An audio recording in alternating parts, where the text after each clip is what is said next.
some types of functions. Now I'm saying there's some because right now I'm only gonna discuss the ones in the class 11th textbook, but there are so many types of functions which is impossible to cover them all, but I'll teach you the main important ones. So the first one is an identity function.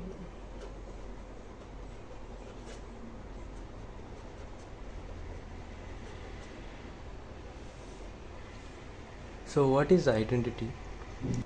If we want to identify ourselves, so I am Milan. If I want to identify myself as Milan, I have to give my passport which says Milan Sajid. So the input is me giving the passport and the output is them referring to me as Milan. So we can mathematically represent this as, if we give a function f x value, we should get output as x. So this is the main thing in identity function. This is how we represent it. F of x would equal to x itself. So like for example, if we give 0 as the function, the identity of 0 is 0 itself. F of 1 would be 1. F of 2 would be 2. Or f of negative 3 would be negative 3. So these are all examples of identity function. Now the definition is a function that returns its input as its output. So it's pretty straightforward. So we can draw an arrow diagram representing this. If we have domain A and codomain B, it would be necessary that A would be completely equal to B for this to work. Since if this is 2, 4, 6, this should also be 2, 4, 6. Since 2 points to 2, 4 points to 4, 6 points to 6. Just as the functions. And the graph of this function, the graphs are very important. Graph of this function, if this is x-axis and this is y-axis, the graph of this function would be a straight line of slope 1 passing through the origin. It would be a straight line of slope 1. What does slope 1 mean? Slope 1 would mean this, if this is theta, slope would be tan theta. Okay, the slope of a function is, slope of a graph is tan theta, where theta is the angle of inclination of the line from the x-axis. So tan theta is 1. If the slope is 1, that would mean theta would be equal to 45 degree. So it would be a straight line inclined 45 degree passing through the origin O. And we can verify this. If this is 2 on the number line in x-axis, on the y-axis this will be exactly 2. If this is 1, negative 1, this would also be negative 1. Alright.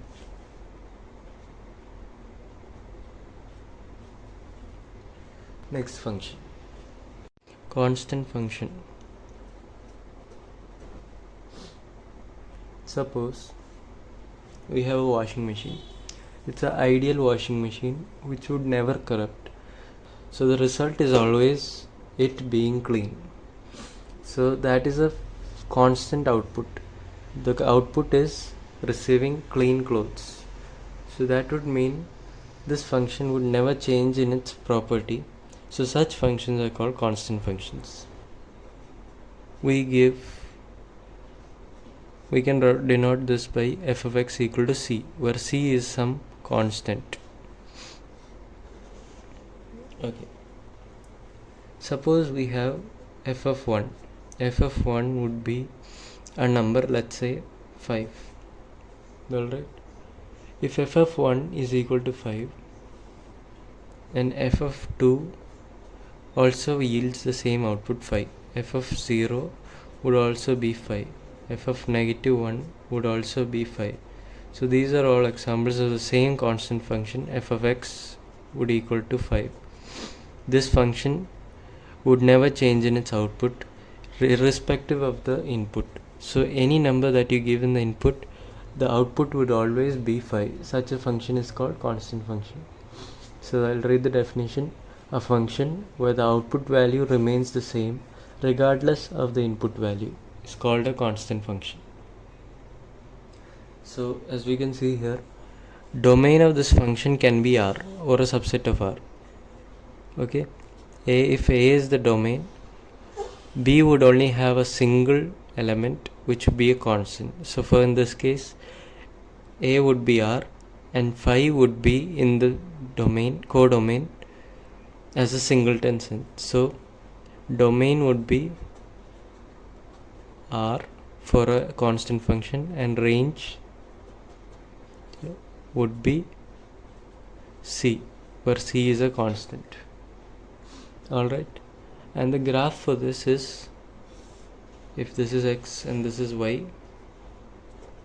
graph of this would be a horizontal line cutting through the Y and parallel to the X-axis, where this is C. Okay, so for any number X